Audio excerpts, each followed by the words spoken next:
والدین کے ساتھ کیا کریں گے؟ حسن سلوک۔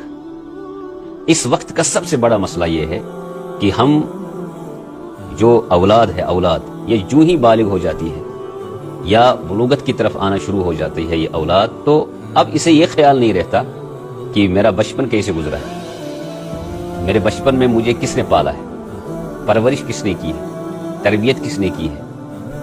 تو سیدھی سی بات ہے کہ یہ والدین کے علاوہ صحیح تربیت، حسن سلوک اور پیار اور محبت والدین سے بڑھ کر کیا کوئی اور دے سکتا ہے؟ ایسا نہیں۔ رشتہ دار اور بھی ہوتے ہیں والدین کے علاوہ، ان بچوں کے لیے اپنے بھائی بہن ہیں، چچا ہیں، ماموں ہیں، اور اس طرح اور بھی ہیں، لیکن والد اور دادا یہ دو ہوئے شریعت میں، یہ اصل ولی کہلاتے ہیں۔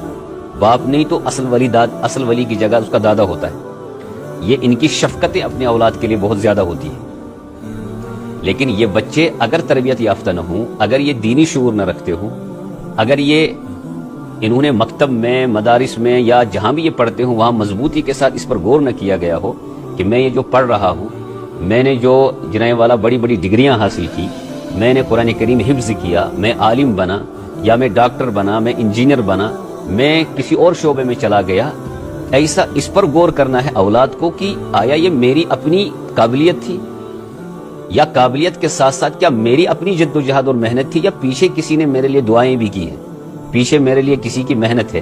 یہ دو چیزیں ہیں، آپ چاہیں یا نہ چاہیں والد اپنے بچے کے لیے کہے بغیر ہی دعا کرتا ہے۔ بے شمار لوگ جو تہجد پڑھتے ہوں گے کہ ان کی پہلی دعا تو بچوں کے لیے ہوتی ہوگی، اساتذہ کی دعا بچوں کے لیے ہوتی ہے، لیکن اساتذہ اور والدین کا جب تقابل ہوگا اس میں بہرحال والد کا درجہ اونچا ہی رہتا ہے۔ استاد کا درجہ بہت اونچا ہے، لیکن بہرحال والد کا درجہ استاد سے بھی کیا ہوتا ہے؟ والد ہوتا ہے۔ تو وہ دن کو بھی دعائیں کرتا ہے، رات کو بھی دعائیں کرتا ہے، محنت بھی کرتا ہے۔ اور بہت سارے ایسے لوگ ہوتے ہیں جو بیچارے والدین اگرچہ انہیں نہیں کرنا ہے، یہ شریعت کے خلاف بھی کبھی کبھی وہ کرتے ہیں، کبھی کبھی مال حرام بھی لاتے ہیں، غلط طریقے سے مال کماتے ہیں، اور وجہ بنتا ہے ان کی اولاد، ان کے بچے بنتے ہیں۔ اسی لیے قرآن کریم نے ایک موقع پر فرمایا، قرآن کریم میں یہ جو اولاد ہے، اولاد یہ اپنے والدین کے لیے دشمن کا درجہ رکھتی ہے، یہ دشمن ہے۔ اب بچے اپنے والدین کے لیے دشمن کیسے ہو سکتی ہے؟ یہ والد جو ہے اس بچوں کی وجہ سے نمازیں ترک کر دیتا ہے، رمضان کے روزے ترک ہو جاتے ہیں کبھی، اور اسی طرح دسیوں قسم کے احکام الہی سے یہ محروم ہوتا ہے، وجہ بچے بنتے ہیں۔ حالانکہ یہ والدین کی غفلت ہے، ایسا نہیں کرنا ہے۔ بچوں کی وجہ سے اللہ کو ناراض کرے گا، بچوں کی وجہ سے محمد رسول اللہ صلی اللہ علیہ وسلم کو ناراض کرے گا، یہ عقل مندی نہیں ہے۔